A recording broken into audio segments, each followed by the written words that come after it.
In this video, I want to talk to you about the amazing, the talented, the fabulous, the creative Erin Hanson.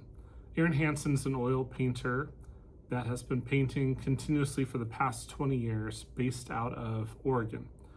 And she has done an amazing body of work. She has been approaching 4,000 paintings so far, so she's highly prolific. You can do the math on that. She's been averaging about 200 paintings a year. And I highly respect the work that she's done and the progress that she's made in her career. If you go to her website, you can see all the amazing things that she has done. And it is quite impressive. I had the privilege of meeting her and her amazing fiance in person recently at the Bellevue Art Fair. And it was the same day that the Seattle Art Fair here in Seattle. And what I want to ultimately share with you is three big things that I've been thinking of as it relates to her practice, things that she does specifically, and lessons all of us can learn from. The first one I wanted to talk about was sort of that cliche phrase where some people are a jack of all trades, but unfortunately a master of none. In my opinion, Erin Hanson is just the opposite of that. When you look at her work, she has done one thing continuously over time, like one main thing, and she has moved into just absolutely perfecting that. Now, who knows what she's going to do with the rest of her career? She's a little bit younger than I am, about 2 years younger, but she still has a lot of painting ahead of her. And so who knows if she'll stay on the current course or if she'll pivot, or who knows. But up until now, she has literally year by year just perfected this one pursuit. Now, the reason I want to say that first is I want to kind of compare and contrast that of why that's important. So in my own career, I was an artist my whole life from a very young age. I ended up taking a lot of art classes in high school, went off to community college for a while, took a break from school, and then later went back and went to the Art Institute of Pittsburgh, earning a Bachelor of Science degree in media arts and animation. So I have put myself through lots of formal education, but I also have a huge library of books that I've collected, videos I've watched. Definitely an avid student of art. Along the way, though, due to my own fears and insecurities about being a professional artist, I always had some other job. And so the second part of my heart has always been gravitated towards business. So I spent a lot of my time in full-time business roles. And some of those years, I had very little time to work on art at all. You know, my early phase of drawing, very much animation focused, shifted into branding and graphic design, things like that. And then by 2018, decided to pick up the paintbrush and just fell in love with it in a way that, most painters understand, right? And what that's done is it's put me in a position where if we're talking about just acrylic paintings, I probably only have about 250 under my belt, where Erin's done quite the opposite. She didn't go to art school. She had some training, but it didn't seem like a whole lot.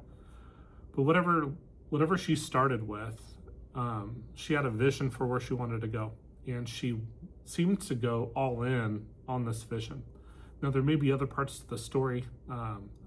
I don't know Erin super well, but just from an outsider looking in, it seemed like most of her time was concentrated in just one direction. Not only did Erin's decision to go this one direction for a long period of time allow her to amass a large body of work, but what it really allowed her to do was become super proficient at her style and her color making decisions, her process, and ultimately getting to a point where her originals are now worth anywhere from $500 I'm sorry, not 500. Add a zero to that. 5,000. It's like a small painting first might be 5,000, upwards of $100,000 for her work. And from all I can tell, like I believe her success. I believe she's getting those numbers. So to me, that's really impressive, and it shows kind of the value of sticking with one thing over a long period of time and mastering it versus kind of spreading yourself in a million different directions, and the difference in outcomes that you can have. So the second part in the video I want to talk about is her output. Her output is remarkable. It is a significant body of work for 20 years of work. In some ways, it may be more than what's needed to have a very good career. However, I see a lot of genius in that decision to, really strive to hit that 4 painting per week pace, especially in the early stages. So when you do anything that consistently, what it forces you to do is make decisions faster, get comfortable with a limited palette, sort of get your decision making for little changes or edits or things you want to include versus leave out, lighting decisions, composition decisions. That volume allows you to make all those decisions much faster. And when you're doing that, you're naturally going to make a lot of different types of things. Like you have to figure out enough ideas to keep them coming so that they do look different. When you do that and you have that much inventory available and you start showing it, like in the beginning stages, she self-reported that she only made a few $100s per painting. I think that's what most artists start at. But over time, as you sell out, you're able to consistently raise those prices bit by bit by bit. So it wasn't like she started at a couple $100s and then jumped to $50,000 for a 36 by 48 inch painting. There's all these little levels in between that she was, making art, selling out, raising the price, rinse and repeat until the market set the price at those numbers. Like sometimes we think it's on us to continuously raise our prices, when in reality the market is doing that. The more work is out there and the more demand is out there, the more of a premium price she's able to charge. And we see the same thing with James Jean, who didn't necessarily make that same volume of paintings that Erin did, but what he did is he perfected a very recognizable style, and his originals do go for significant sums of money. So pricing is a hard thing to understand when you're a beginning artist. You have all these formulaic ideas for it, but ultimately the decision for price that you end up with has a lot to do with whatever demand has been created for you in the market. And so that output is a very important part of the lesson. If I've only done about 250 paintings in the last 8 years compared to nearly 4,000 in a 20-year period, that dedication in itself explains the massive difference in pricing that Erin is able to demand for her work compared to most of the rest of us. And so there's a really good lesson in that. Now, going to the Seattle Art Fair, I ran into a couple gallerists where they think that number is probably way too high. That's their personal opinion. And it's formed off of expertise. They deal in the higher end of the art market on a regular basis, and there is something to be said about scarcity. But ultimately, I think that you still have to have a consistent output that allows you to master whatever it is that you're doing. And I think that's a very important part of the equation. The third part of this video that I wanted to tackle has to do with her fair and show schedule. So early on, she self-reported that she was doing about 5 shows and fairs per year, but that as she started to dive into this world more, she started pushing that number to about 30 shows per year. And when you're doing that many, the only way to really do that is to travel. So as you travel around, going from city to city to city to set up your booth and bring a collection of paintings that you hope to show and probably sell, you learn a lot every single show that you do. And so each audience that she goes into, I guarantee her presentation is getting better and better and better. She's learning how to display her work in the way that she does today. She gets like that all figured out.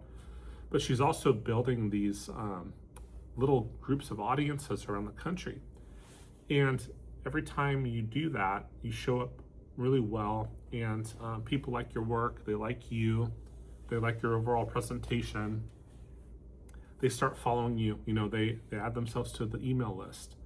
She has a way of collecting, information through a giveaway, as well as when you buy something from her, she has you fill out like a mailing address and things. And so she's capturing her audience as she goes to try to stay in touch with these people that like her work over a long period of time. And having multiple cities that has met her in person, seen her work in person, all of that works to her advantage in terms of building a larger base. She has things like this for sale on her website and at the shows. And it's one of her many books, but it's an amazing compilation of work. Like it's all very cohesive. It tells a story really well. It's beautifully done. It's a professional hardbound book with a nice dust cover. The dust cover is embossed, so like you can tell she took this very, very seriously, and she got this done professionally. But all this was made possible by her volume and building the audiences and getting her demand up to a point where she has enough material to put into something like this, as well as the cost to produce it, to publish it. Not only is she a master at her craft, not only does she have a significant volume of artwork, but showing it to as many people as she possibly can each year in as many ways as she can. All those 3 things we could learn a lot from in terms of helping our own art careers improve. One of the things that's cool is her fiance is the person that is doing her marketing for her. I don't know how long he's been doing that, if it's like a long period of time working for her, but that's a really good partnership. Like she has a team at this point that runs different aspects of her business and frees her up to do the thing that's like the most valuable activities that she needs to do. That whole system makes so much sense to me. I mean, that's how most businesses end up being organized. So she's smart, she's talented, she is a very hard worker. She deserves every bit of success that she has achieved. We can all learn a lot from her. For me, it's definitely going to impact the way my own fine art business is ran to a point. I don't think I'll get to the point where I'm doing 200 a year. But if I was to leave you with those big 3 things, it's find something that you are interested enough to stay with for the long haul and master it. Number 2, increase your output, no matter what that looks like. Just do more, do better and do more.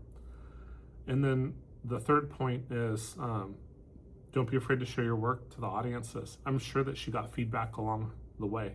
I'm sure that feedback allowed her to improve the quality of her designs and her color choices, just all of it, right? Like she did something that most of us don't do because we're afraid.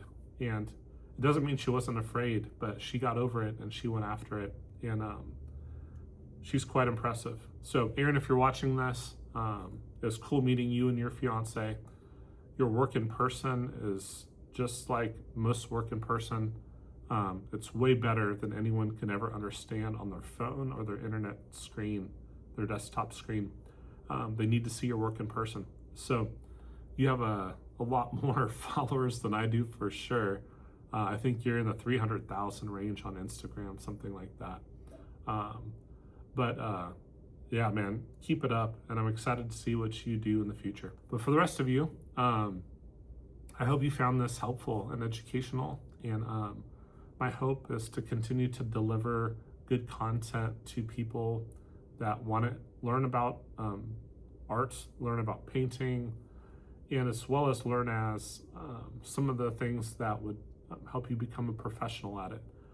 I'm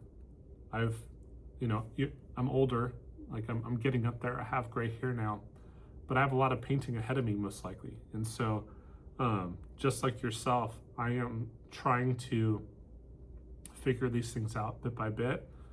And every time I go to another level, I feel it. I can see the difference that's being made. And it's a fun journey. It's, we get to do something that we love to do. And who knows how much money each one of us will make. But at the very least, we'll leave behind a body of work that we're incredibly proud of. And we hopefully have enjoyed the journey along the way. Last but not least, help me grow the channel. Subscribe, like, share, add comments. You guys watch a million YouTube videos. You know how this works by now. This is a new channel for me, and the only way that I can help more people with this information is if more people see it. So if you like it, please do that. And I'll see you on the next one.